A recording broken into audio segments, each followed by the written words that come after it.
Chapter 4. Natural Selection.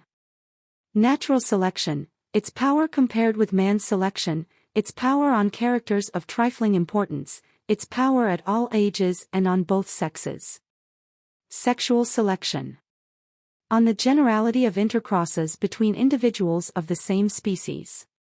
Circumstances favorable and unfavorable to natural selection, namely, intercrossing, isolation, number of individuals. Slow action. Extinction caused by natural selection. Divergence of character, related to the diversity of inhabitants of any small area, and to naturalization. Action of natural selection, through divergence of character and extinction, on the descendants from a common parent. Explains the grouping of all organic beings. How will the struggle for existence, discussed too briefly in the last chapter, act in regard to variation? Can the principle of selection, which we have seen is so potent in the hands of man, apply in nature? I think we shall see that it can act most effectually. Let it be borne in mind in what an endless number of strange peculiarities our domestic productions, and, in a lesser degree, those under nature, vary, and how strong the hereditary tendency is. Under domestication, it may be truly said that the whole organization becomes in some degree plastic. Let it be borne in mind how infinitely complex and close-fitting are the mutual relations of all organic beings to each other and to their physical conditions of life. Can it, then, be thought improbable, seeing that variations useful to man have undoubtedly occurred, that other variations useful in some way to each being in the great and complex battle of life, should sometimes occur in the course of thousands of generations? If such do occur, can we doubt, remembering that many more individuals are born than can possibly survive, that individuals having any advantage, however slight, over others, would have the best chance of surviving and of procreating their kind?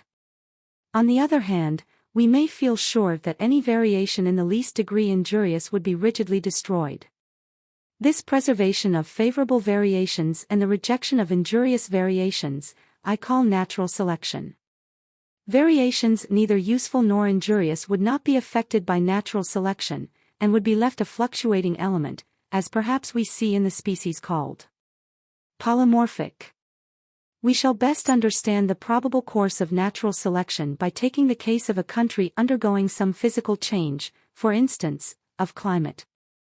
The proportional numbers of its inhabitants would almost immediately undergo a change, and some species might become extinct. We may conclude, from what we have seen of the intimate and complex manner in which the inhabitants of each country are bound together, that any change in the numerical proportions of some of the inhabitants, independently of the change of climate itself, would most seriously affect many of the others. If the country were open on its borders, new forms would certainly immigrate, and this also would seriously disturb the relations of some of the former inhabitants. Let it be remembered how powerful the influence of a single introduced tree or mammal has been shown to be. But in the case of an island, or of a country partly surrounded by barriers, into which new and better adapted forms could not freely enter, we should then have places in the economy of nature which would assuredly be better filled up, if some of the original inhabitants were in some manner modified, for, had the area been open to immigration, these same places would have been seized on by intruders. In such case, every slight modification, which in the course of ages chanced to arise, and which in any way favored the individuals of any of the species, by better adapting them to their altered conditions, would tend to be preserved, and natural selection would thus have free scope for the work of improvement. We have reason to believe, as stated in the first chapter, that a change in the conditions of life, by specially acting on the reproductive system, causes or increases variability, and in the foregoing case the conditions of life are supposed to have undergone a change, and this would manifestly be favorable to natural selection, by giving a better chance of profitable variations occurring, and unless profitable variations do occur, natural selection can do nothing. Not that, as I believe, any extreme amount of variability is necessary, as man can certainly produce great results by adding up in any given direction mere individual differences, so could nature, but far more easily, from having incomparably longer time at her disposal. Nor do I believe that any great physical change, as of climate, or any unusual degree of isolation to check immigration, is actually necessary to produce new and unoccupied places for natural selection to fill up by modifying and improving some of the varying inhabitants. For as all the inhabitants of each country are struggling together with nicely balanced forces, extremely slight modifications in the structure or habits of one inhabitant would often give it an advantage over others, and still further modifications of the same kind would often still further increase the advantage. No country can be named in which all the native inhabitants are now so perfectly adapted to each other and to the physical conditions under which they live, that none of them could anyhow be improved, for in all countries, the natives have been so far conquered by naturalized productions, that they have allowed foreigners to take firm possession of the land. And as foreigners have thus everywhere beaten some of the natives, we may safely conclude that the natives might have been modified with advantage, so as to have better resisted such intruders. As man can produce and certainly has produced a great result by his methodical and unconscious means of selection, what may not nature effect? Man can act only on external and visible characters. Nature cares nothing for appearances, except in so far as they may be useful to any being. She can act on every internal organ, on every shade of constitutional difference, on the whole machinery of life. Man selects only for his own good, nature only for that of the being which she tends. Every selected character is fully exercised by her, and the being is placed under well-suited conditions of life. Man keeps the natives of many climates in the same country. He seldom exercises each selected character in some peculiar and fitting manner. He feeds a long and a short-beaked pigeon on the same food. He does not exercise a long-backed or long-legged quadruped in any peculiar manner. He exposes sheep with long and short wool to the same climate. He does not allow the most vigorous males to struggle for the females. He does not rigidly destroy all inferior animals, but protects during each varying season, as far as lies in his power, all his productions. He often begins his selection by some half-monstrous form, or at least by some modification prominent enough to catch his eye, or to be plainly useful to him. Under nature, the slightest difference of structure or constitution may well turn the nicely balanced scale in the struggle for life, and so be preserved. How fleeting are the wishes and efforts of man! How short his time! And consequently how poor will his products be, compared with those accumulated by nature during whole geological periods. Can we wonder, then, that nature's productions should be far truer in character than man's productions, that they should be infinitely better adapted to the most complex conditions of life, and should plainly bear the stamp of far higher workmanship? It may be said that natural selection is daily and hourly scrutinizing, throughout the world, every variation, even the slightest, rejecting that which is bad, preserving and adding up all that is good, silently and insensibly working, whenever and wherever opportunity offers, at the improvement of each organic being in relation to its organic and inorganic conditions of life. We see nothing of these slow changes in progress, until the hand of time has marked the long lapse of ages, and then so imperfect is our view into long past geological ages, that we only see that the forms of life are now different from what they formerly were. Although natural selection can act only through and for the good of each being, yet characters and structures, which we are apt to consider as of very trifling importance, may thus be acted on. When we see leaf-eating insects green, and bark-feeders mottled gray, the alpine ptarmigan white in winter, the red grouse the color of heather, and the black grouse that of peaty earth, we must believe that these tints are of service to these birds and insects in preserving them from danger. Grouse, if not destroyed at some period of their lives, would increase in countless numbers.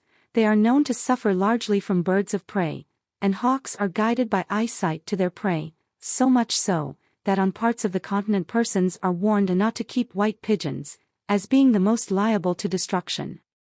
Hence I can see no reason to doubt that natural selection might be most effective in giving the proper color to each kind of grouse, and in keeping that color, when once acquired, true and constant. Nor ought we to think that the occasional destruction of an animal of any particular color would produce little effect. We should remember how essential it is in a flock of white sheep to destroy every lamb with the faintest trace of black.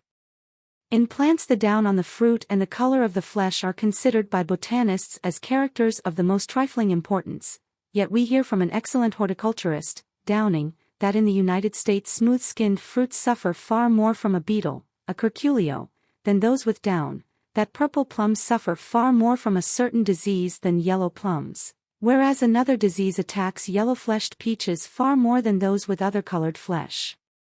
If, with all the aids of art, these slight differences make a great difference in cultivating the several varieties, assuredly, in a state of nature, where the trees would have to struggle with other trees and with a host of enemies, such differences would effectually settle which variety, whether a smooth or downy, a yellow or purple-fleshed fruit, should succeed.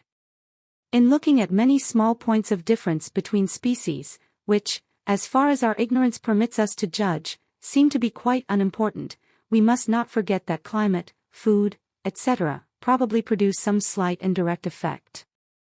It is, however, far more necessary to bear in mind that there are many unknown laws of correlation of growth, which, when one part of the organization is modified through variation, and the modifications are accumulated by natural selection for the good of the being, will cause other modifications, often of the most unexpected nature.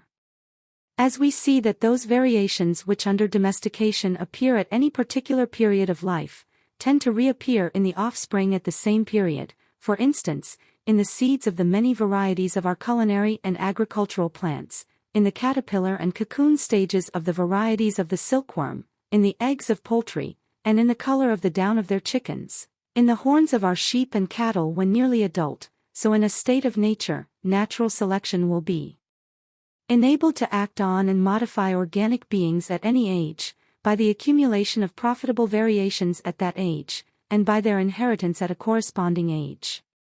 If it profit a plant to have its seeds more and more widely disseminated by the wind, I can see no greater difficulty in this being effected through natural selection, than in the cotton planter increasing and improving by selection the down in the pods on his cotton trees. Natural selection may modify and adapt the larva of an insect to a score of contingencies, wholly different from those which concern the mature insect. These modifications will no doubt affect, through the laws of correlation, the structure of the adult, and probably in the case of those insects which live only for a few hours, and which never feed, a large part of their structure is merely the correlated result of successive changes in the structure of their larvae. So, conversely, modifications in the adult will probably often affect the structure of the larva, but in all cases natural selection will ensure that modifications consequent on other modifications at a different period of life, shall not be in the least degree injurious, for if they became so, they would cause the extinction of the species. Natural selection will modify the structure of the young in relation to the parent, and of the parent in relation to the young. In social animals it will adapt the structure of each individual for the benefit of the community, if each in consequence profits by the selected change.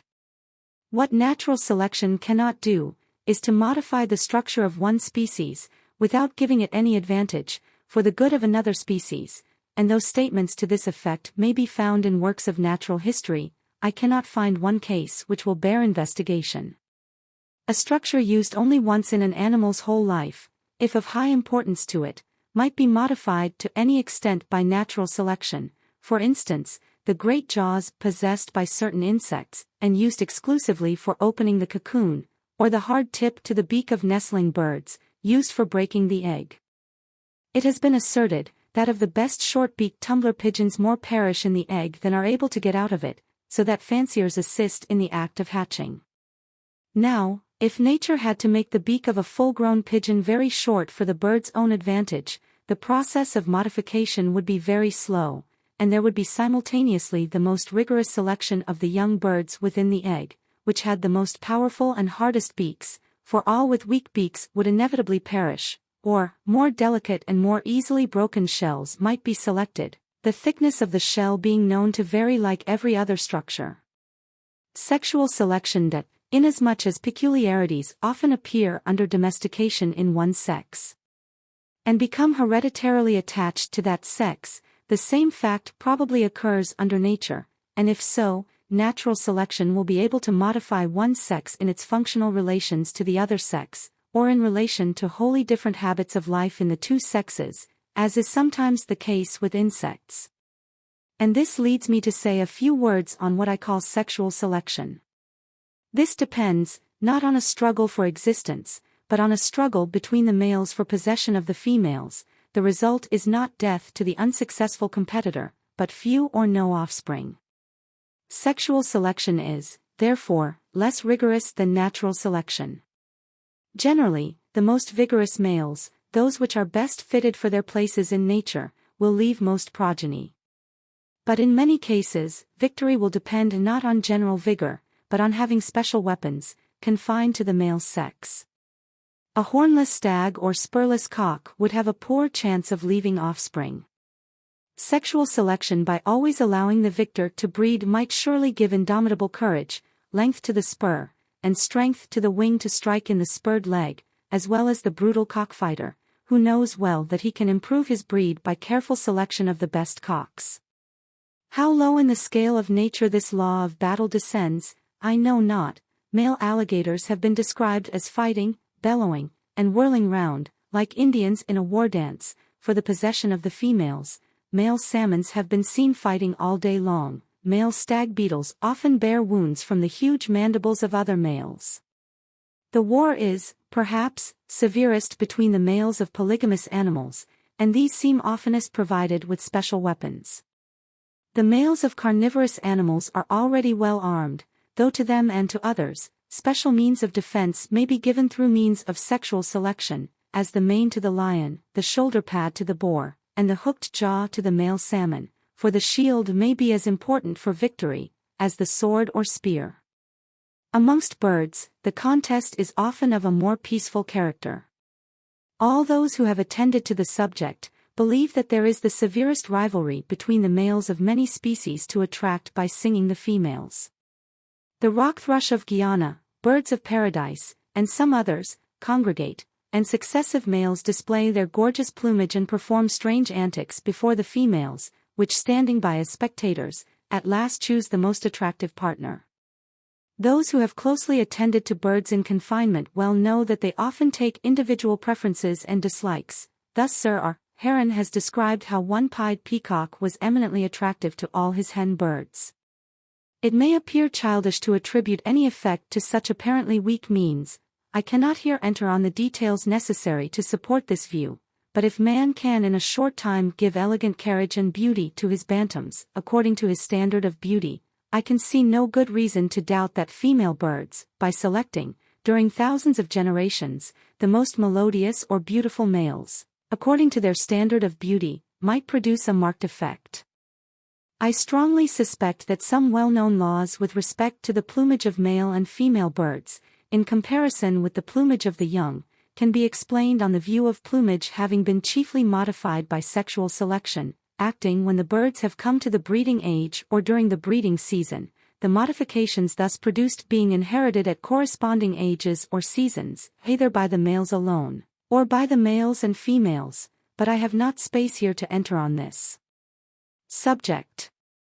Thus it is, as I believe, that when the males and females of any animal have the same general habits of life, but differ in structure, color, or ornament, such differences have been mainly caused by sexual selection, that is, individual males have had, in successive generations, some slight advantage over other males, in their weapons, means of defense, or charms, and have transmitted these advantages to their male offspring. Yet I would not wish to attribute all such sexual differences to this agency, for we see peculiarities arising and becoming attached to the male sex in our domestic animals, as the wattle in male carriers, horn-like protuberances in the cocks of certain fowls, etc., which we cannot believe to be either useful to the males in battle, or attractive to the females.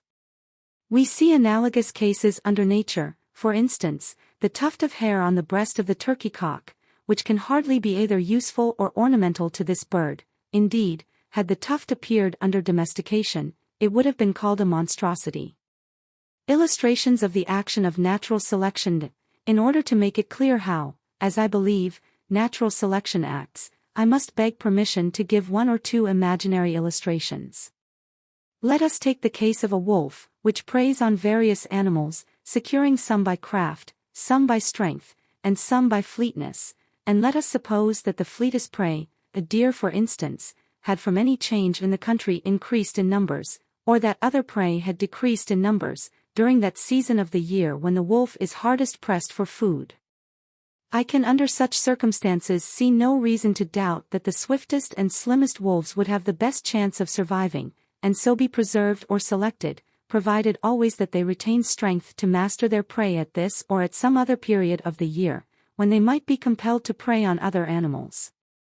I can see no more reason to doubt this, than that man can improve the fleetness of his greyhounds by careful and methodical selection, or by that unconscious selection which results from each man trying to keep the best dogs without any thought of modifying the breed. Even without any change in the proportional numbers of the animals on which our wolf preyed, a cub might be born with an innate tendency to pursue certain kinds of prey. Nor can this be thought very improbable, for we often observe great differences in the natural tendencies of our domestic animals, one cat, for instance, taking to catch rats, another mice, one cat, according to Mr. St. John, bringing home winged game, another hares or rabbits, and another hunting on marshy ground and almost nightly catching woodcocks or snipes. The tendency to catch rats rather than mice is known to be inherited. Now, if any slight innate change of habit or of structure benefited an individual wolf, it would have the best chance of surviving and of leaving offspring. Some of its young would probably inherit the same habits or structure, and by the repetition of this process, a new variety might be formed which would either supplant or coexist with the parent form of wolf. Or, again, the wolves inhabiting a mountainous district, and those frequenting the lowlands, would naturally be forced to hunt different prey, and from the continued preservation of the individuals best fitted for the two sites, two varieties might slowly be formed. These varieties would cross and blend where they met, but to this subject of intercrossing we shall soon have to return. I may add, that, according to Mr. Pierce, there are two varieties of the wolf inhabiting the Catskill Mountains in the United States, one with a light greyhound-like form, which pursues deer, and the other more bulky, with shorter legs, which more frequently attacks the shepherd's flocks. Let us now take a more complex case. Certain plants excrete a sweet juice, apparently for the sake of eliminating something injurious from their sap. This is effected by glands at the base of the stipules in some leguminosae, and at the back of the leaf of the common laurel. This juice, though small in quantity, is greedily sought by insects. Let us now suppose a little sweet juice or nectar to be excreted by the inner bases of the petals of a flower. In this case insects in seeking the nectar would get dusted with pollen, and would certainly often transport the pollen from one flower to the stigma of another flower. The flowers of two distinct individuals of the same species would thus get crossed, and the act of crossing, we have good reason to believe, as will hereafter be more fully alluded to, would produce very vigorous seedlings, which consequently would have the best chance of flourishing and surviving.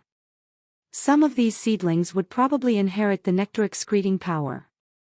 Those individual flowers which had the largest glands or nectaries, and which excreted most nectar, would be oftenest visited by insects, and would be oftenest crossed, and so in the long run would gain the upper hand. Those flowers, also, which had their stamens and pistils placed, in relation to the size and habits of the particular insects which visited them, so as to favor in any degree the transportal of their pollen from flower to flower, would likewise be favored or selected. We might have taken the case of insects visiting flowers for the sake of collecting pollen instead of nectar, and as pollen is formed for the sole object of fertilization, its destruction appears a simple loss to the plant, yet if a little pollen were carried, at first occasionally and then habitually, by the pollen-devouring insects from flower to flower, and a cross thus effected, although 9/10 of the pollen were destroyed, it might still be a great gain to the plant, and those individuals which produced more and more pollen, and had larger and larger anthers, would be selected. When our plant, by this process of the continued preservation or natural selection of more and more attractive flowers, had been rendered highly attractive to insects, they would, unintentionally on their part, regularly carry pollen from flower to flower, and that they can most effectually do this, I could easily show by many striking instances. I will give only one, not as a very striking case, but as likewise illustrating one step in the separation of the sexes of plants, presently to be alluded to. Some holly trees bear only male flowers, which have 4 stamens producing rather a small quantity of pollen, and a rudimentary pistil.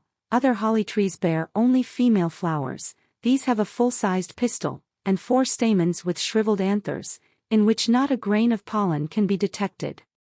Having found a female tree exactly 60 yards from a male tree, I put the stigmas of 20 flowers, taken from different branches, under the microscope, and on all, without exception, there were pollen grains, and on some a profusion of pollen. As the wind had set for several days from the female to the male tree, the pollen could not thus have been carried. The weather had been cold and boisterous, and therefore not favorable to bees. Nevertheless every female flower which I examined had been effectually fertilized by the bees, accidentally dusted with pollen, having flown from tree to tree in search of nectar. But to return to our imaginary case, as soon as the plant had been rendered so highly attractive to insects that pollen was regularly carried from flower to flower, another process might commence. No naturalist doubts the advantage of what has been called the physiological division of labor. Hence we may believe that it would be advantageous to a plant to produce stamens alone in one flower or on one whole plant, and pistils alone in another flower or on another plant. In plants under culture and placed under new conditions of life, sometimes the male organs and sometimes the female organs become more or less impotent.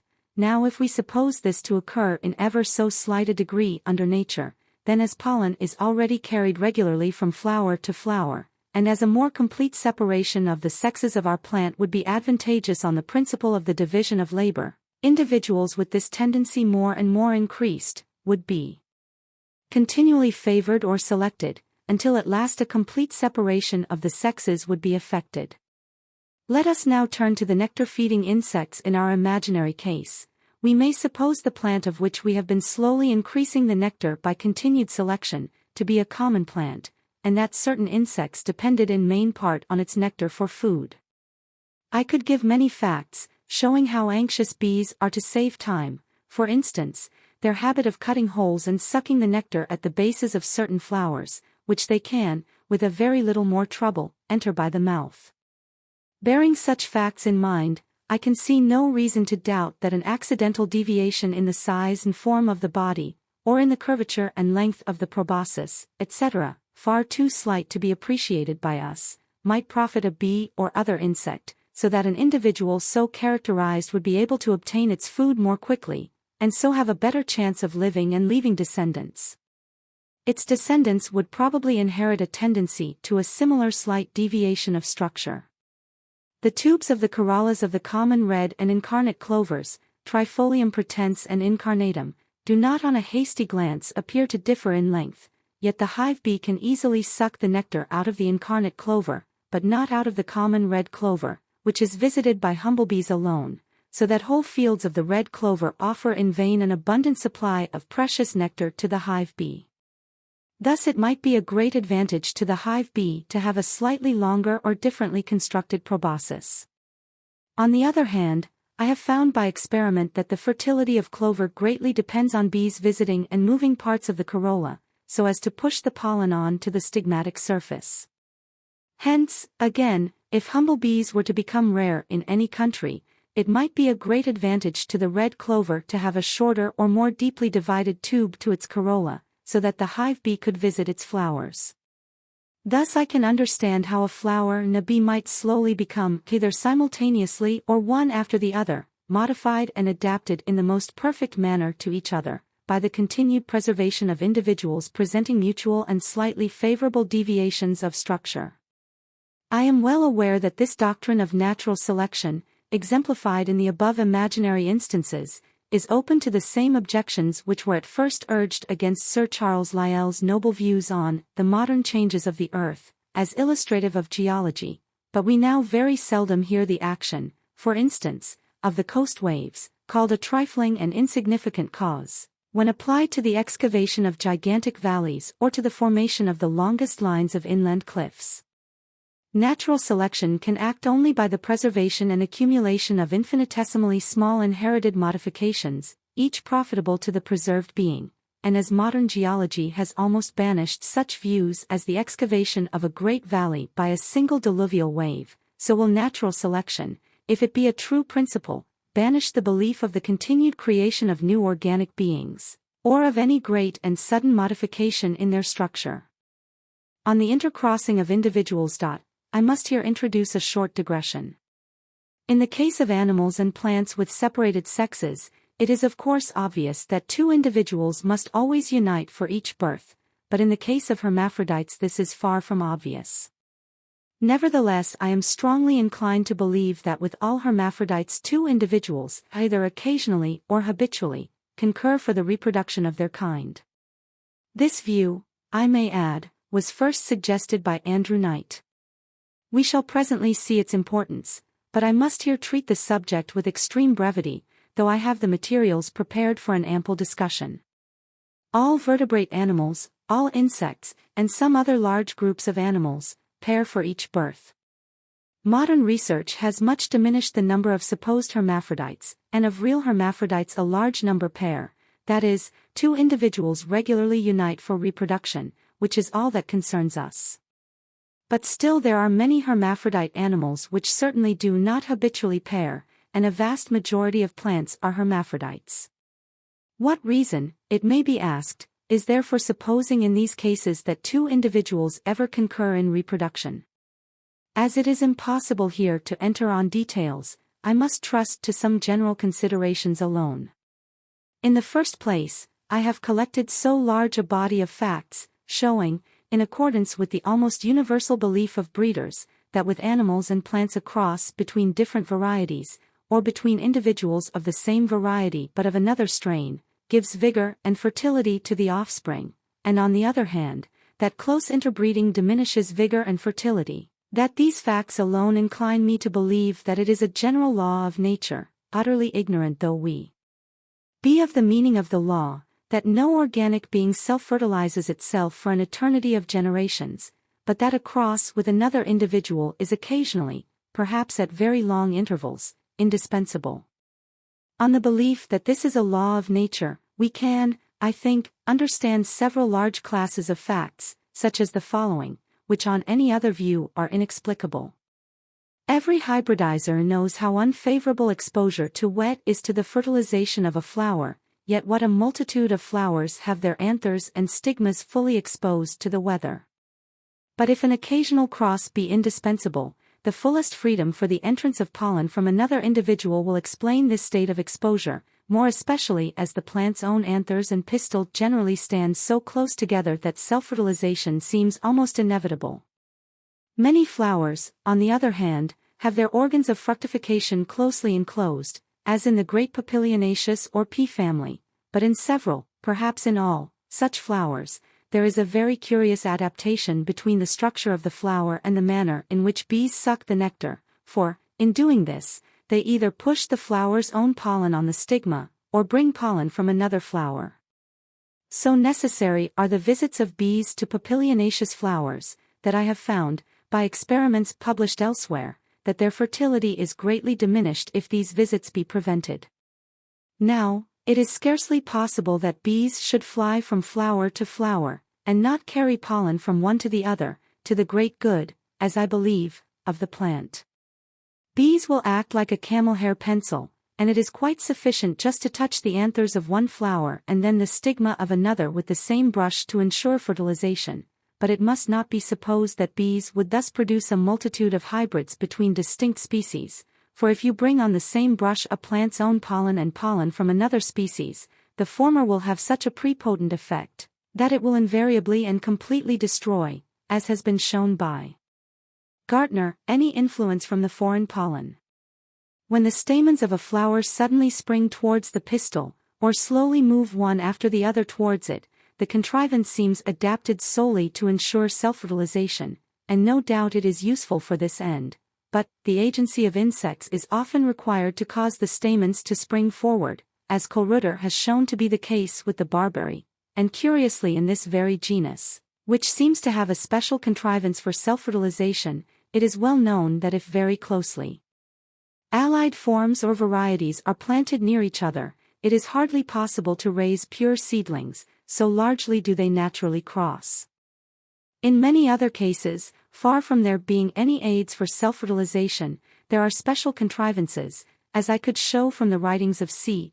Sprengel and from my own observations, which effectually prevent the stigma receiving pollen from its own flower. For instance, in Lobelia fulgens, there is a really beautiful and elaborate contrivance by which every one of the infinitely numerous pollen granules are swept out of the conjoined anthers of each flower, before the stigma of that individual flower is ready to receive them, and as this flower is never visited, at least in my garden, by insects, it never sets a seed, though by placing pollen from one flower on the stigma of another, I raised plenty of seedlings, and whilst another species of Lobelia growing close by, which is visited by bees, seeds freely.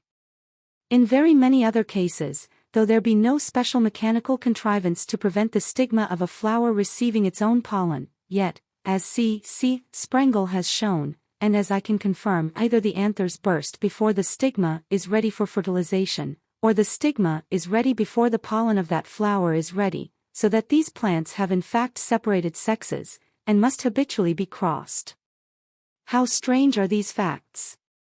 How strange that the pollen and stigmatic surface of the same flower, though placed so close together, as if for the very purpose of self-fertilization, should in so many cases be mutually useless to each other.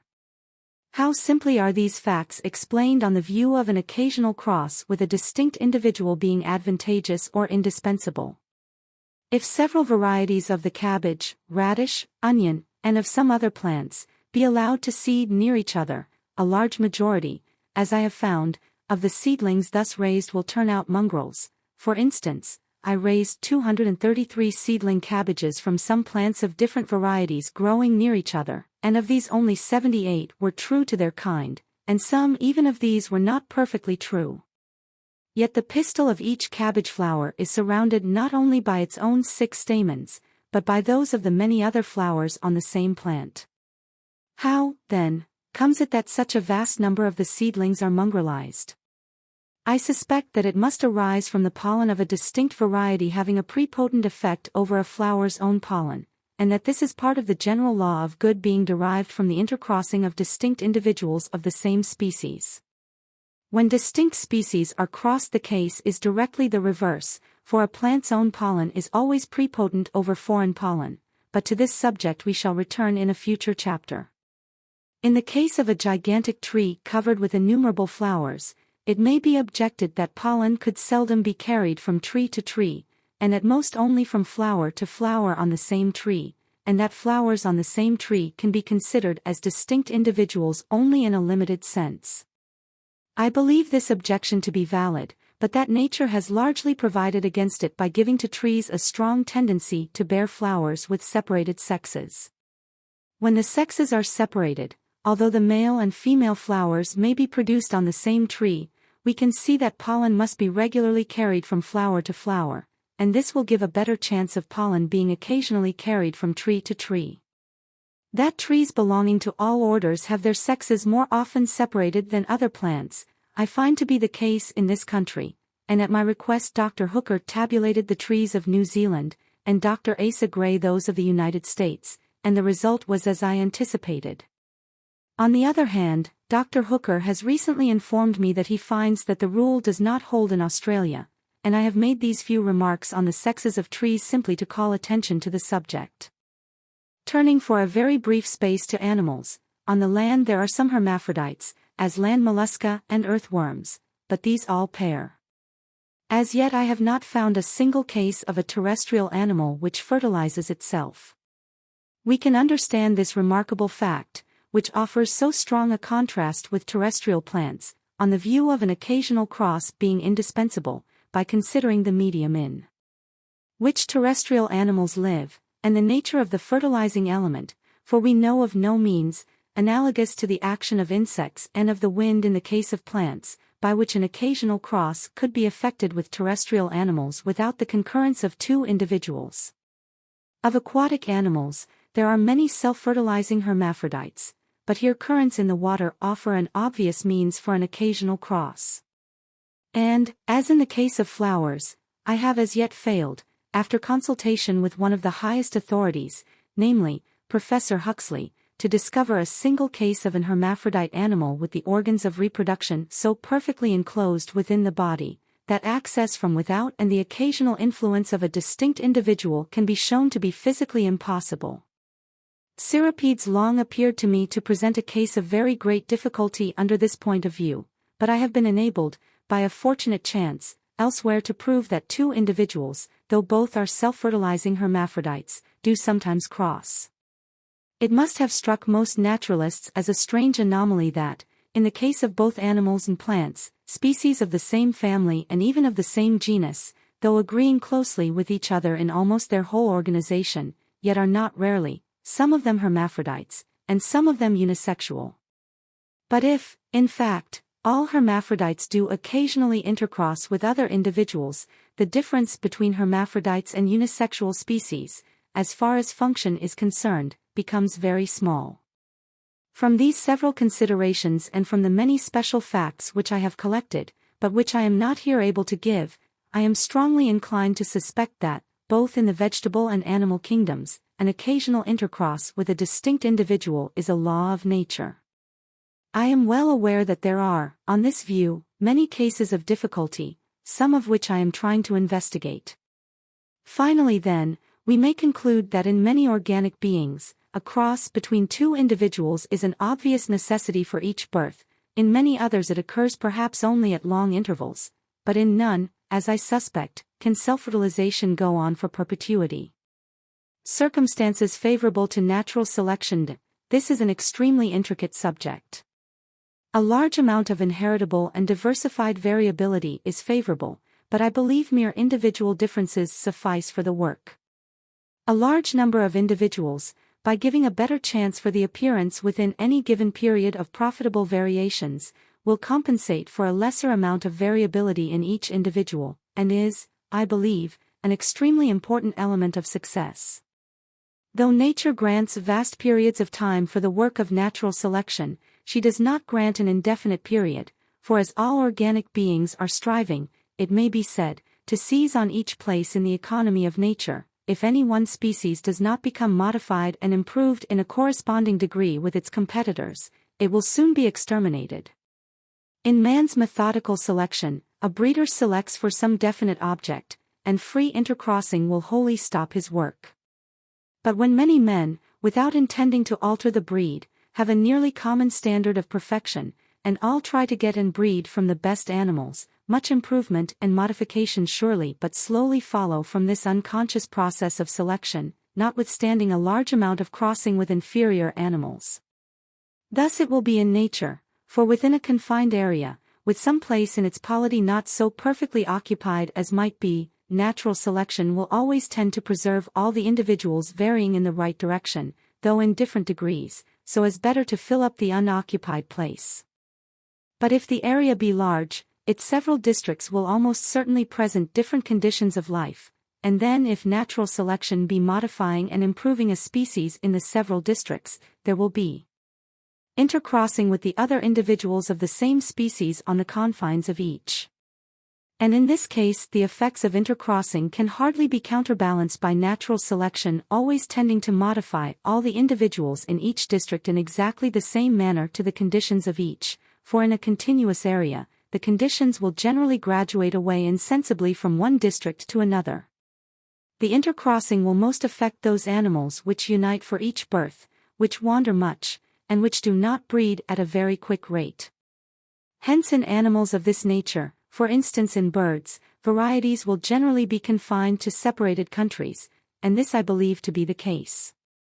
In hermaphrodite organisms which cross only occasionally, and likewise in animals which unite for each birth, but which wander little and which can increase at a very rapid rate, a new and improved variety might be quickly formed on any one spot, and might there maintain itself in a body, so that whatever intercrossing took place would be chiefly between the individuals of the same new variety. A local variety when once thus formed might subsequently slowly spread to other districts. On the above principle, nurserymen always prefer getting seed from a large body of plants of the same variety, as the chance of intercrossing with other varieties is thus lessened. Even in the case of slow-breeding animals, which unite for each birth, we must not overrate the effects of intercrosses in retarding natural selection, for I can bring a considerable catalogue of facts, showing that within the same area, varieties of the same animal can long remain distinct, from haunting different stations, from breeding at slightly different seasons, or from varieties of the same kind preferring to pair together. Intercrossing plays a very important part in nature in keeping the individuals of the same species, or of the same variety, true and uniform in character. It will obviously thus act far more efficiently with those animals which unite for each birth, but I have already attempted to show that we have reason to believe that occasional intercrosses take place with all animals and with all plants. Even if these take place only at long intervals, I am convinced that the young thus produced will gain so much in vigor and fertility over the offspring from long-continued self-fertilization, that they will have a better chance of surviving and propagating their kind, and thus, in the long run, the influence of intercrosses, even at rare intervals, will be great.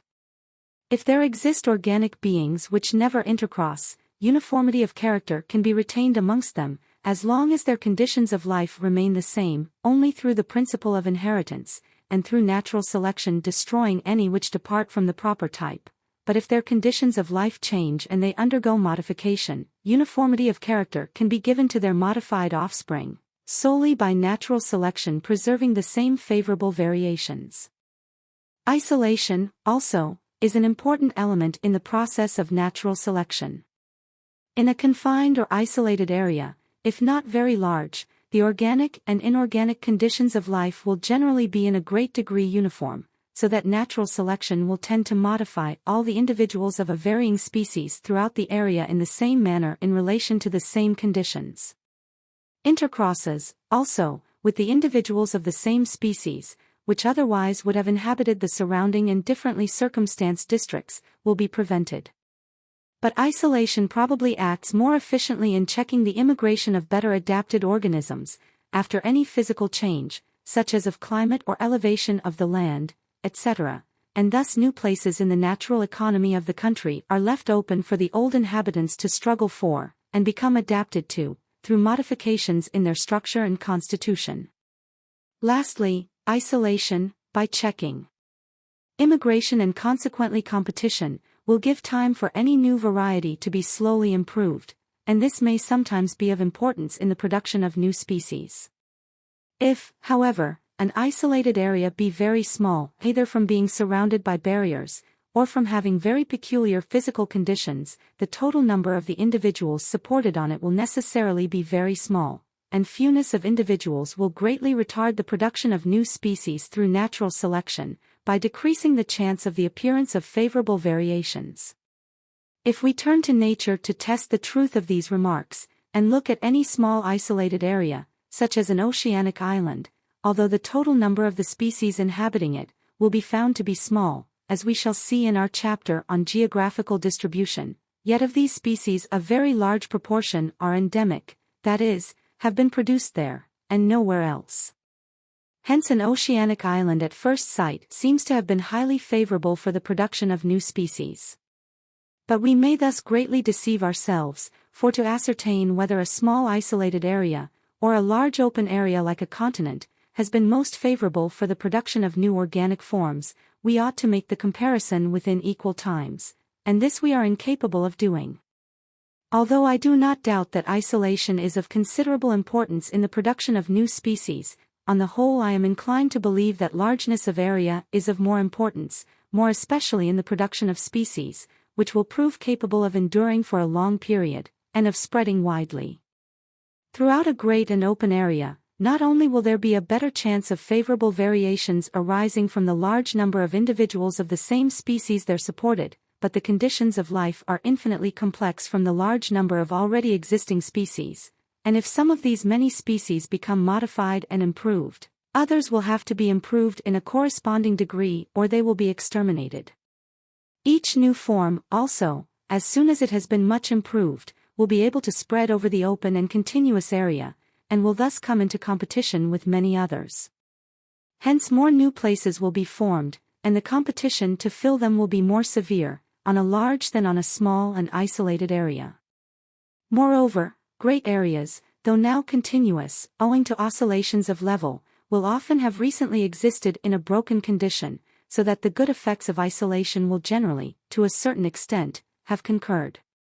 Finally, I conclude that, although small isolated areas probably have been in some respects highly favorable for the production of new species, yet that the course of modification will generally have been more rapid on large areas, and what is more important, that the new forms produced on large areas, which already have been victorious over many competitors, will be those that will spread most widely, will give rise to most new varieties and species, and will thus play an important part in the changing history of the organic world.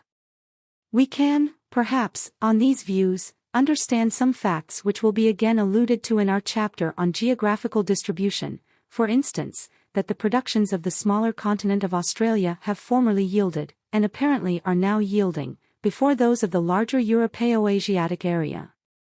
Thus, also, it is that continental productions have everywhere become so largely naturalized on islands. On a small island, the race for life will have been less severe, and there will have been less modification and less extermination. Hence, perhaps, it comes that the flora of Madeira, according to Oswald here, resembles the extinct tertiary flora of Europe. All freshwater basins, taken together, make a small area compared with that of the sea or of the land, and, consequently, the competition between freshwater productions will have been less severe than elsewhere. New forms will have been more slowly formed, and old forms more slowly exterminated. And it is in fresh water that we find 7 genera of ganoid fishes, remnants of a once preponderant order, and in fresh water we find some of the most anomalous forms now known in the world, as the Ornithorhynchus and Lepidosiren, which, like fossils, connect to a certain extent orders now widely separated in the natural scale.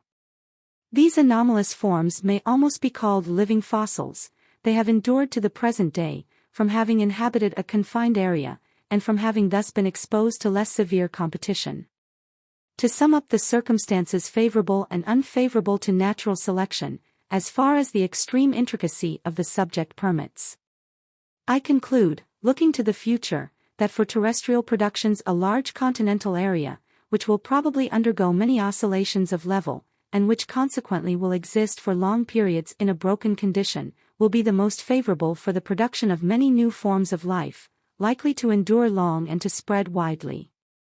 For the area will first have existed as a continent, and the inhabitants, at this period numerous in individuals and kinds, will have been subjected to very severe competition. When converted by subsidence into large separate islands, there will still exist many individuals of the same species on each island.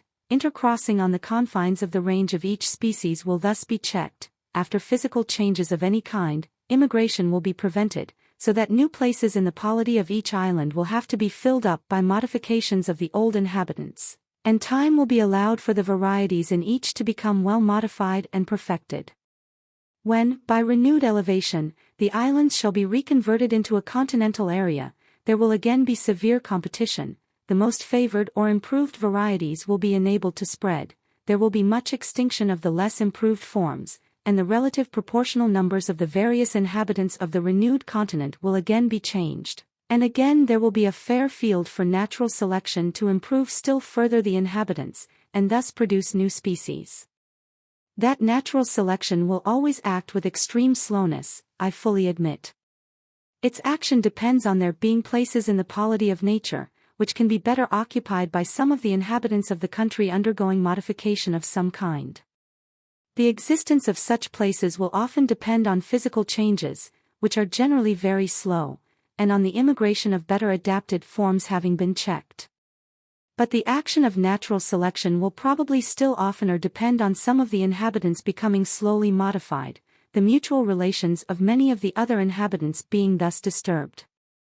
Nothing can be effected, unless favorable variations occur, and variation itself is apparently always a very slow process. The process will often be greatly retarded by free intercrossing. Many will exclaim that these several causes are amply sufficient wholly to stop the action of natural selection. I do not believe so. On the other hand, I do believe that natural selection will always act very slowly, often only at long intervals of time, and generally on only a very few of the inhabitants of the same region at the same time. I further believe that this very slow, intermittent action of natural selection accords perfectly well with what geology tells us of the rate and manner at which the inhabitants of this world have changed. Slow though the process of selection may be, if feeble man can do much by his powers of artificial selection, I can see no limit to the amount of change, to the beauty and infinite complexity of the co-adaptations between all organic beings, one with another and with their physical conditions of life, which may be effected in the long course of time by nature's power of selection. Extinction. This subject will be more fully discussed in our chapter on geology, but it must be here alluded to from being intimately connected with natural selection. Natural selection acts solely through the preservation of variations in some way advantageous, which consequently endure. But as from the high geometrical powers of increase of all organic beings, each area is already fully stocked with inhabitants, it follows that as each selected and favored form increases in number, so will the less favored forms decrease and become rare. Rarity, as geology tells us, is the precursor to extinction. We can, also, see that any form represented by few individuals will, during fluctuations in the seasons or in the number of its enemies, run a good chance of utter extinction. But we may go further than this, for as new forms are continually and slowly being produced, unless we believe that the number of specific forms goes on perpetually and almost indefinitely increasing, numbers inevitably must become extinct. That the number of specific forms has not indefinitely increased, geology shows us plainly, and indeed we can see reason why they should not have thus increased, for the number of places in the polity of nature is not indefinitely great, not that we have any means of knowing that any one region has as yet got its maximum of species. Probably no region is as yet fully stocked, for at the Cape of Good Hope, where more species of plants are crowded together than in any other quarter of the world, some foreign plants have become naturalized, without causing, as far as we know, the extinction of any natives. Furthermore, the species which are most numerous in individuals will have the best chance of producing within any given period favorable variations. We have evidence of this, in the facts given in the second chapter, showing that it is the common species which afford the greatest number of recorded varieties, or incipient species. Hence, rare species will be less quickly modified or improved within any given period, and they will consequently be beaten in the race for life by the modified descendants of the commoner species. From these several considerations I think it inevitably follows, that as new species in the course of time are formed through natural selection, others will become rarer, and finally extinct. The forms which stand in closest competition with those undergoing modification and improvement, will naturally suffer most. And we have seen in the chapter on the struggle for existence that it is the most closely allied forms, varieties of the same species, and species of the same genus or of related genera, which, from having nearly the same structure, constitution, and habits, generally come into the severest competition with each other. Consequently, each new variety or species, during the progress of its formation, will generally press hardest on its nearest kindred, and tend to exterminate them. We see the same process of extermination amongst our domesticated productions, through the selection of improved forms by man. Many curious instances could be given showing how quickly new breeds of cattle, sheep, and other animals, and varieties of flowers, take the place of older and inferior kinds. In Yorkshire, it is historically known that the ancient black cattle were displaced by the long horns, and that these were swept away by the short horns. I quote the words of an agricultural writer, as if by some murderous pestilence. Divergence of character. The principle, which I have designated by this term, is of high importance on my theory, and explains, as I believe, several important facts.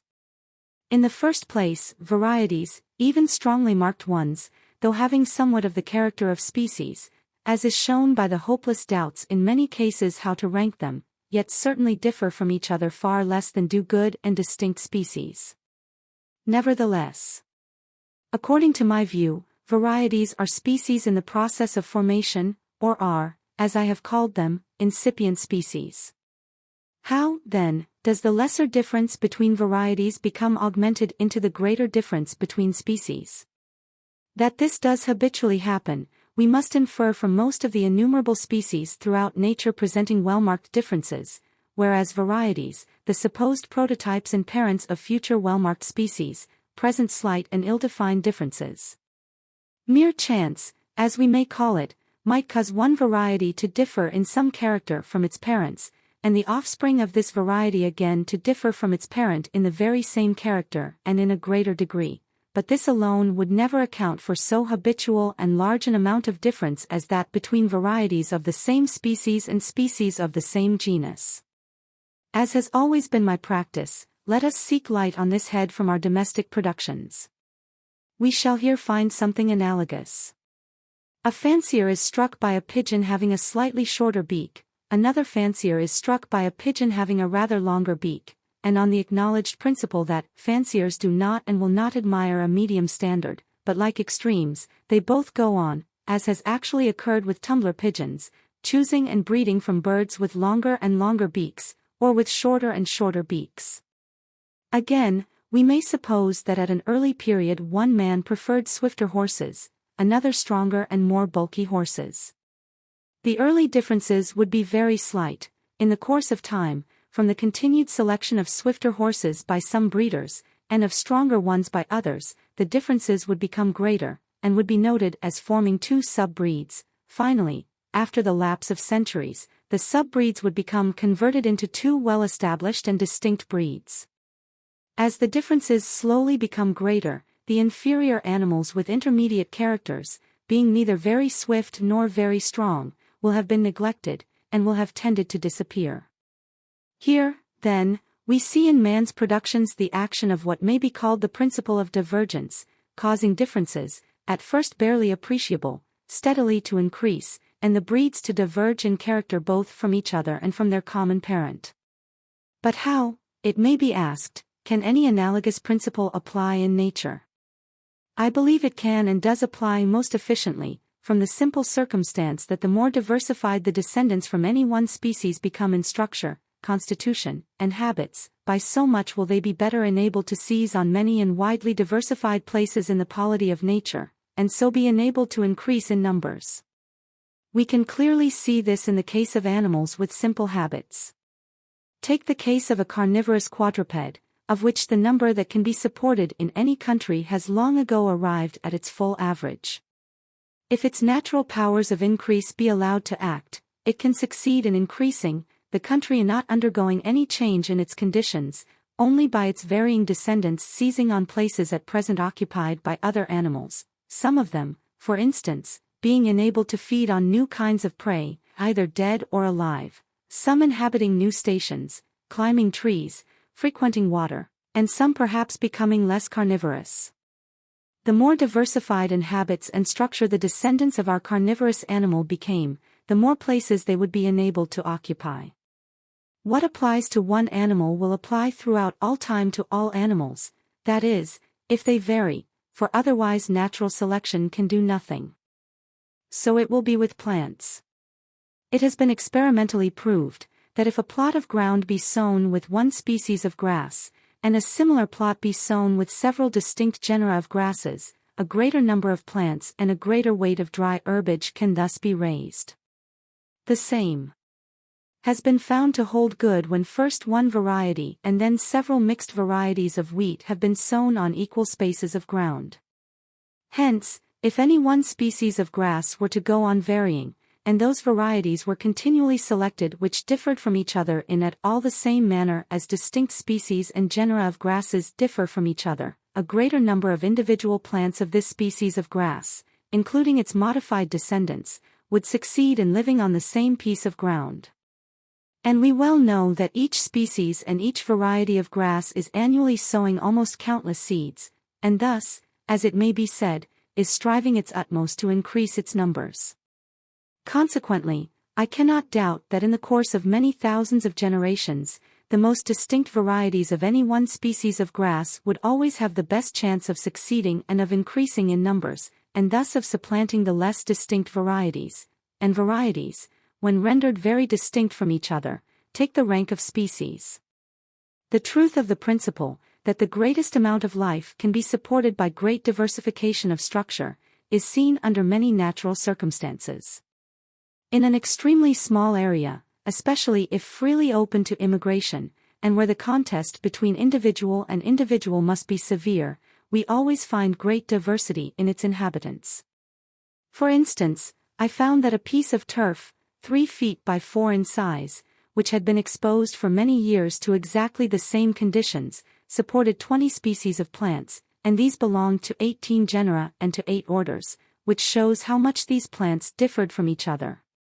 So it is with the plants and insects on small and uniform islets, and so in small ponds of fresh water. Farmers find that they can raise most food by a rotation of plants belonging to the most different orders. Nature follows what may be called a simultaneous rotation. Most of the animals and plants which live close round any small piece of ground, could live on it, supposing it not to be in any way peculiar in its nature, and may be said to be striving to the utmost to live there. But, it is seen, that where they come into the closest competition with each other, the advantages of diversification of structure, with the accompanying differences of habit and constitution, determine that the inhabitants, which thus jostle each other most closely, shall, as a general rule, belong to what we call different genera and orders. The same principle is seen in the naturalization of plants through man's agency in foreign lands. It might have been expected that the plants which have succeeded in becoming naturalized in any land would generally have been closely allied to the indigenes, for these are commonly looked at as specially created and adapted for their own country. It might, also, perhaps have been expected that naturalized plants would have belonged to a few groups more especially adapted to certain stations in their new homes. But the case is very different, and Ulf de Kundal has well remarked in his great and admirable work, that florists gain by naturalization, proportionally with the number of the native genera and species, far more in new genera than in new species. To give a single instance, in the last edition of Dr. Asa Gray's Manual of the Flora of the Northern United States, 260 naturalized plants are enumerated, and these belong to 162 genera. We thus see that these naturalized plants are of a highly diversified nature. They differ, moreover, to a large extent from the indigenes, for out of the 162 genera, no less than 100 genera are not their indigenous, and thus a large proportional addition is made to the genera of these states. By considering the nature of the plants or animals which have struggled successfully with the indigenes of any country, and have there become naturalized, we can gain some crude idea in what manner some of the natives would have had to be modified, in order to have gained an advantage over the other natives, and we may, I think, at least safely infer that diversification of structure, amounting to new generic differences, would have been profitable to them. The advantage of diversification in the inhabitants of the same region is, in fact, the same as that of the physiological division of labor in the organs of the same individual body, a subject so well elucidated by Milne Edwards. No physiologist doubts that a stomach, by being adapted to digest vegetable matter alone, or flesh alone, draws most nutriment from these substances. So in the general economy of any land, the more widely and perfectly the animals and plants are diversified for different habits of life, so will a greater number of individuals be capable of their supporting themselves. A set of animals, with their organization but little diversified, could hardly compete with a set more perfectly diversified in structure. It may be doubted, for instance, whether the Australian marsupials, which are divided into groups differing but little from each other, and feebly representing, as Mr. Waterhouse and others have remarked, are carnivorous, ruminant, and rodent mammals, could successfully compete with these well-pronounced orders. In the Australian mammals, we see the process of diversification in an early and incomplete stage of development. After the foregoing discussion, which ought to have been much amplified, we may, I think, assume that the modified descendants of any one species will succeed by so much the better as they become more diversified in structure, and are thus enabled to encroach on places occupied by other beings. Now let us see how this principle of great benefit being derived from divergence of character, combined with the principles of natural selection and of extinction, will tend to act. The accompanying diagram will aid us in understanding this rather perplexing subject. Let A to L represent the species of a genus large in its own country. These species are supposed to resemble each other in unequal degrees, as is so generally the case in nature, and as is represented in the diagram by the letter standing at unequal distances. I have said a large genus, because we have seen in the second chapter, that on an average more of the species of large genera vary than of small genera, and the varying species of the large genera present a greater number of varieties. We have, also, seen that the species, which are the commonest and the most widely diffused, vary more than rare species with restricted ranges. Let be a common, widely diffused, and varying species, belonging to a genus large in its own country. The little fan of diverging dotted lines of unequal lengths proceeding from may represent its varying offspring. The variations are supposed to be extremely slight, but of the most diversified nature. They are not supposed all to appear simultaneously, but often after long intervals of time, nor are they all supposed to endure for equal periods. Only those variations which are in some way profitable will be preserved or naturally selected. And here the importance of the principle of benefit being derived from divergence of character comes in, for this will generally lead to the most different or divergent variations, represented by the outer dotted lines, being preserved and accumulated by natural selection. When a dotted line reaches one of the horizontal lines, and is there marked by a small numbered letter, a sufficient amount of variation is supposed to have been accumulated to have formed a fairly well-marked variety, such as would be thought worthy of record in a systematic work. The intervals between the horizontal lines in the diagram may represent each 1,000 generations, but it would have been better if each had represented 10,000 generations. After 1,000 generations, species A is supposed to have produced two fairly well-marked varieties, namely A1 and M1. These two varieties will generally continue to be exposed to the same conditions which made their parents variable, and the tendency to variability is in itself hereditary, consequently they will tend to vary, and generally to vary in nearly the same manner as their parents varied. Moreover, these two varieties, being only slightly modified forms, will tend to inherit those advantages which made their common parent more numerous than most of the other inhabitants of the same country. They will likewise partake of those more general advantages which made the genus to which the parent species belonged, a large genus in its own country. And these circumstances we know to be favorable to the production of new varieties. If, then, these two varieties be variable, the most divergent of their variations will generally be preserved during the next 1,000 generations. And after this interval, variety A1 is supposed in the diagram to have produced variety A2, which will, owing to the principle of divergence, differ more from A than did variety A1. Variety M1 is supposed to have produced two varieties, namely M2 and S2, differing from each other, and more considerably from their common parent, A. We may continue the process by similar steps for any length of time, some of the varieties, after each 1,000 generations, producing only a single variety, but in a more and more modified condition, some producing 2 or 3 varieties, and some failing to produce any. Thus the varieties or modified descendants, proceeding from the common parent, A, will generally go on increasing in number and diverging in character. In the diagram the process is represented up to the 10,000th generation, and under a condensed and simplified form up to the 14,000th generation. But I must here remark that I do not suppose that the process ever goes on so regularly as is represented in the diagram, though in itself made somewhat irregular. I am far from thinking that the most divergent varieties will invariably prevail and multiply. A medium form may often long endure, and may or may not produce more than one modified descendant, for natural selection will always act according to the nature of the places which are either unoccupied or not perfectly occupied by other beings, and this will depend on infinitely complex relations. But as a general rule, the more diversified in structure the descendants from any one species can be rendered, the more places they will be enabled to seize on, and the more their modified progeny will be increased.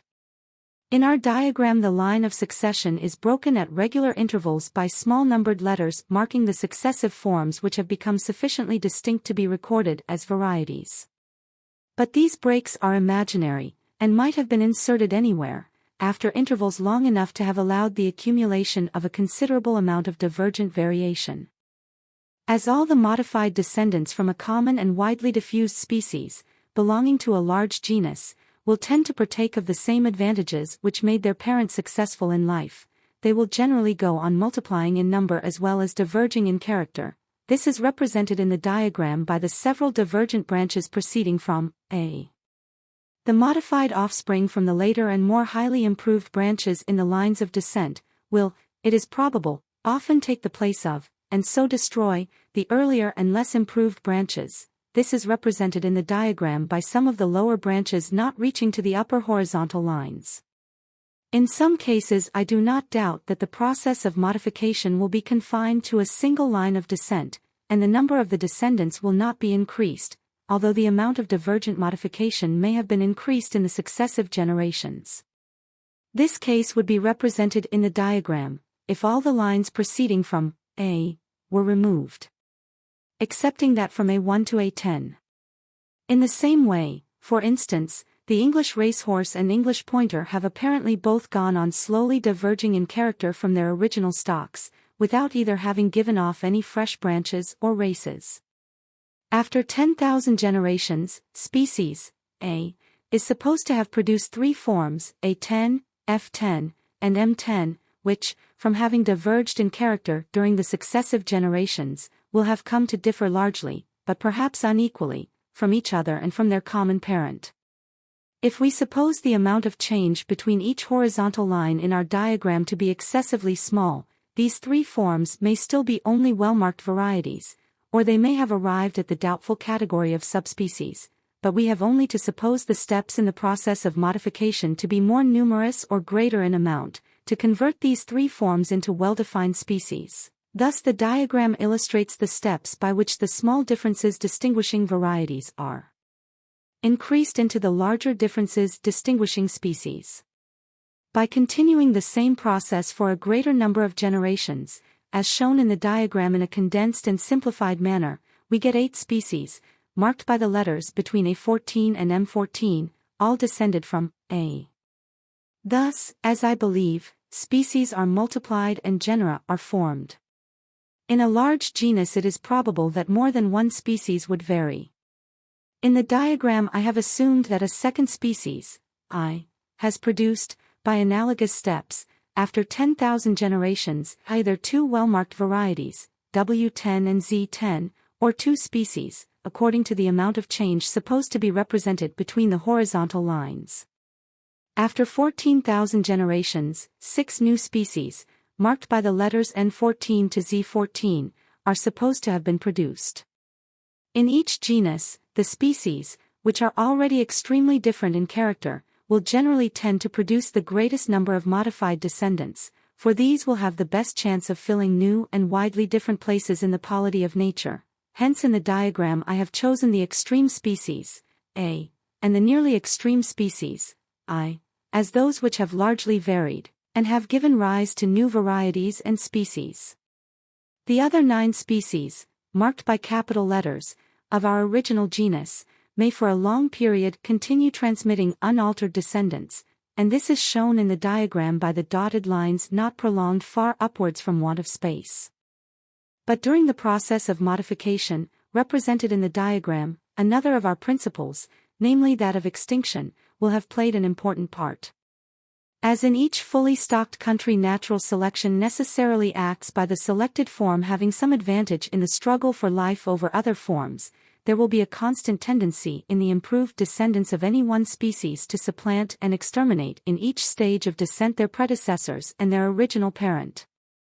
For it should be remembered that the competition will generally be most severe between those forms which are most nearly related to each other in habits, constitution, and structure. Hence all the intermediate forms between the earlier and later states, that is between the less and more improved state of a species, as well as the original parent species itself, will generally tend to become extinct. So it probably will be with many whole collateral lines of descent, which will be conquered by later and improved lines of descent. If, however, the modified offspring of a species get into some distinct country, or become quickly adapted to some quite new station, in which child and parent do not come into competition, both may continue to exist. If then our diagram be assumed to represent a considerable amount of modification, species A, and all the earlier varieties will have become extinct, having been replaced by 8 new species, A14 to M14, and I, will have been replaced by 6, N14 to Z14. New species. But we may go further than this. The original species of our genus were supposed to resemble each other in unequal degrees, as is so generally the case in nature, species being more nearly related to B, C, and D than to the other species, and species I more to G, H, K, L than to the others. These two species, A and I, were also supposed to be very common and widely diffused species, so that they must originally have had some advantage over most of the other species of the genus. Their modified descendants, 14 in number at the 14,000th generation, will probably have inherited some of the same advantages. They have also been modified and improved in a diversified manner at each stage of descent, so as to have become adapted to many related places in the natural economy of their country. It seems, therefore, to me extremely probable that they will have taken the places of, and thus exterminated, not only their parents A and I, but likewise some of the original species which were most nearly related to their parents. Hence very few of the original species will have transmitted offspring to the 14,000th generation. We may suppose that only one, F, of the two species which were least closely related to the other 9 original species, has transmitted descendants to this late stage of descent. The new species in our diagram descended from the original 11 species, will now be 15 in number.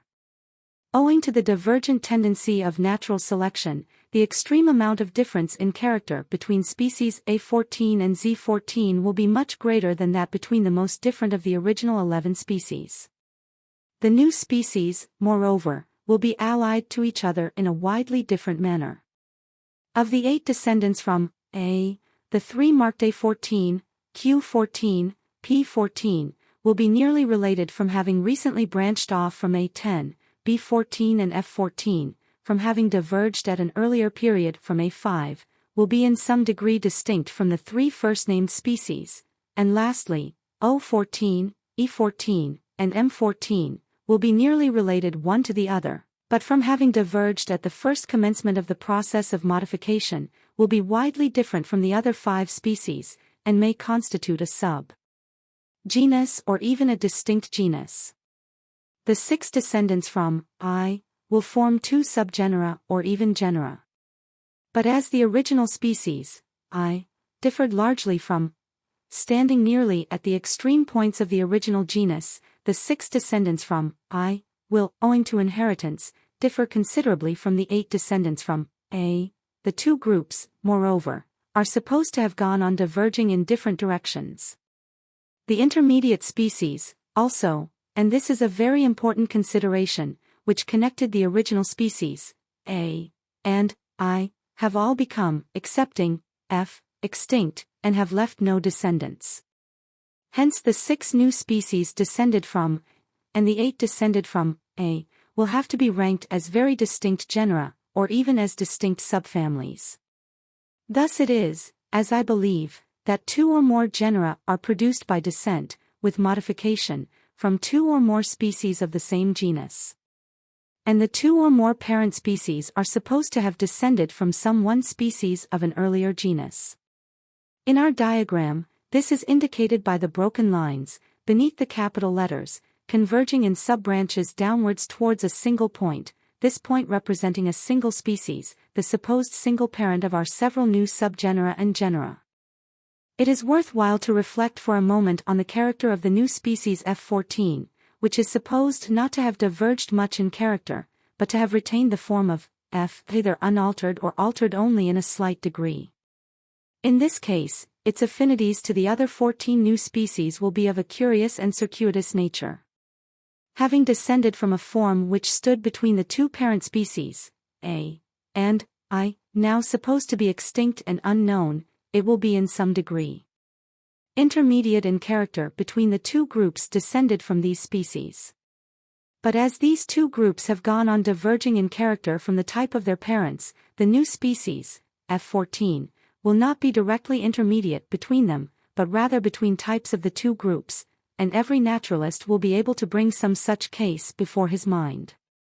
In the diagram, each horizontal line has hitherto been supposed to represent 1,000 generations, but each may represent 1,000,000 or 100,000,000 generations, and likewise a section of the successive strata of the Earth's crust including extinct remains. We shall, when we come to our chapter on geology, have to refer again to this subject, and I think we shall then see that the diagram throws light on the affinities of extinct beings, which, though generally belonging to the same orders, or families, or genera, with those now living, yet are often, in some degree, intermediate in character between existing groups, and we can understand this fact, for the extinct species lived at very ancient epochs when the branching lines of descent had diverged less. I see no reason to limit the process of modification, as now explained, to the formation of genera alone.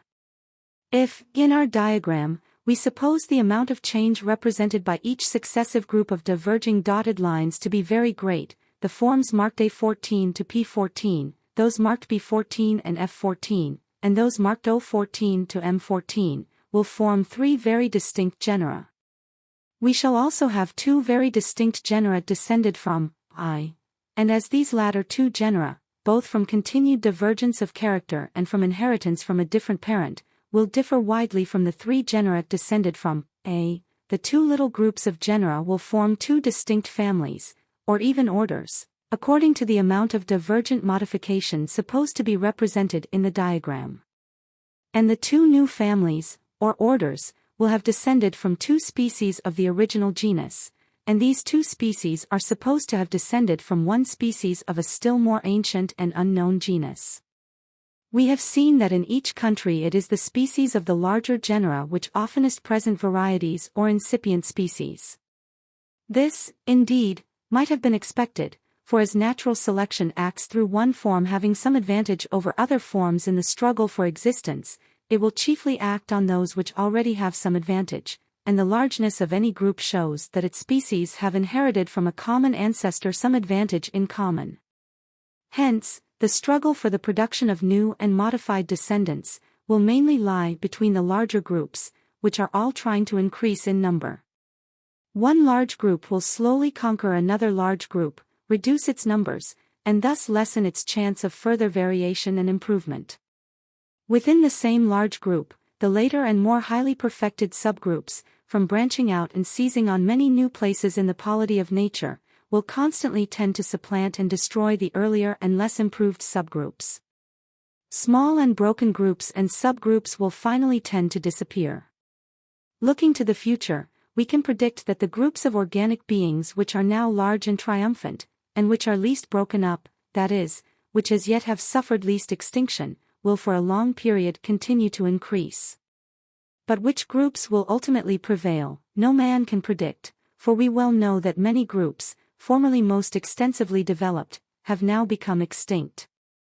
Looking still more remotely to the future, we may predict that, owing to the continued and steady increase of the larger groups, a multitude of smaller groups will become utterly extinct, and leave no modified descendants, and consequently that of the species living at any one period, extremely few will transmit descendants to a remote futurity.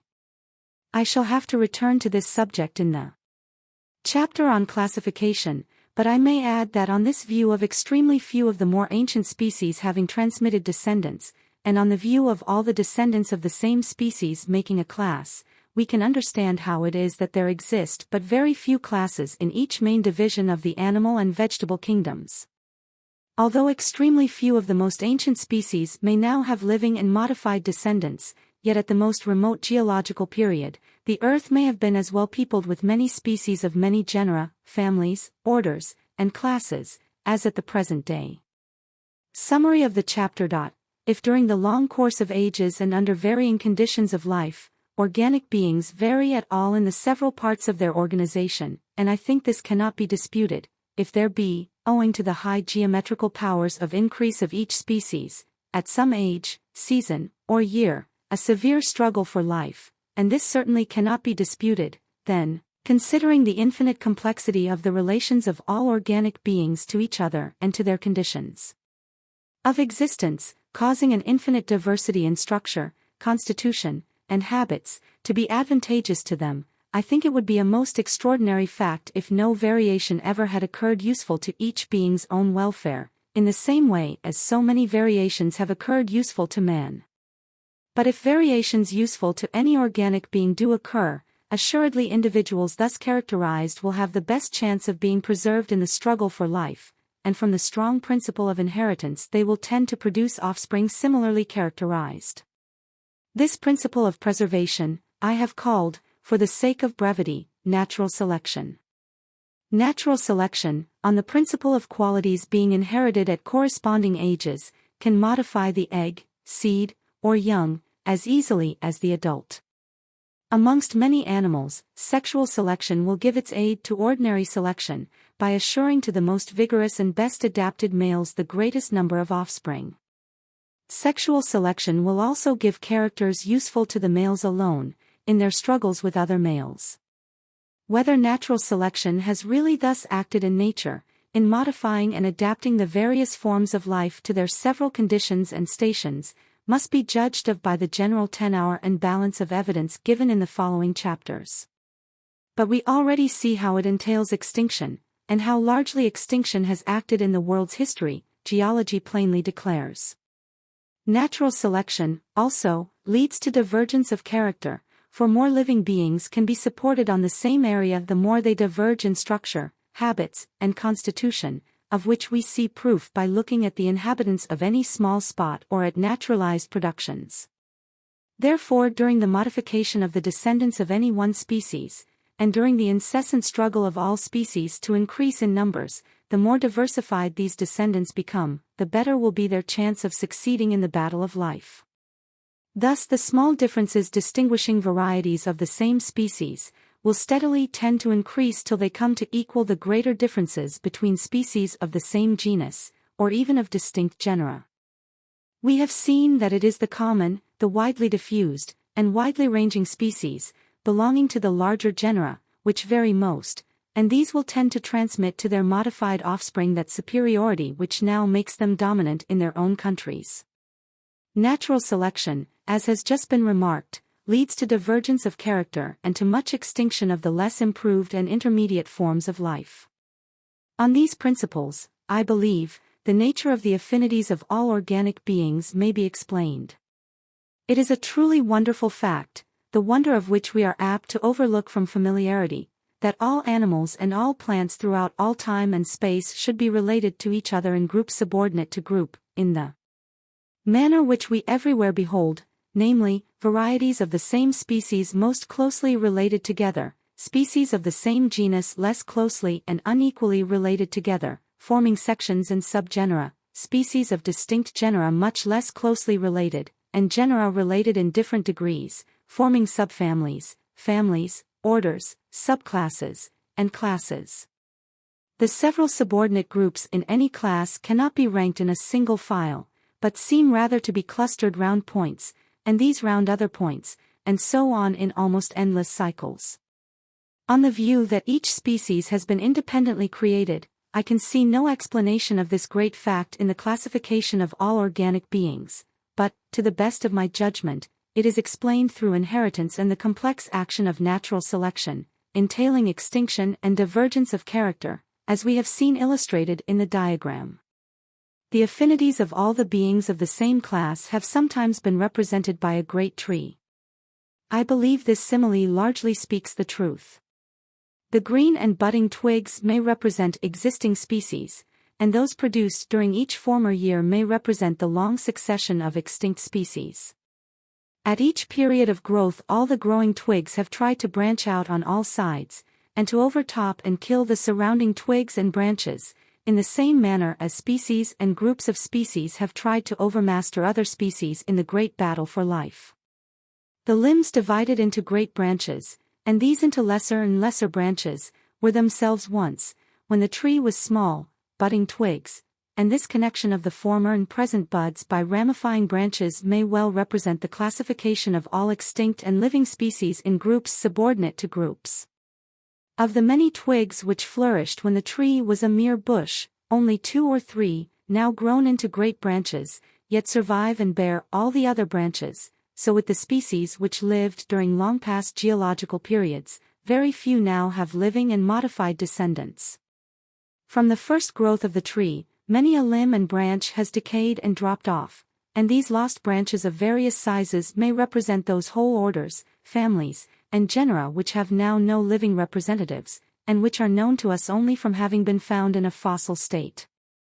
As we here and there see a thin straggling branch springing from a fork low down in a tree, and which by some chance has been favored and is still alive on its summit, so we occasionally see an animal like the ornithorhynchus or lepidosiren, which in some small degree connects by its affinities 2 large branches of life, and which has apparently been saved from fatal competition by having inhabited a protected station.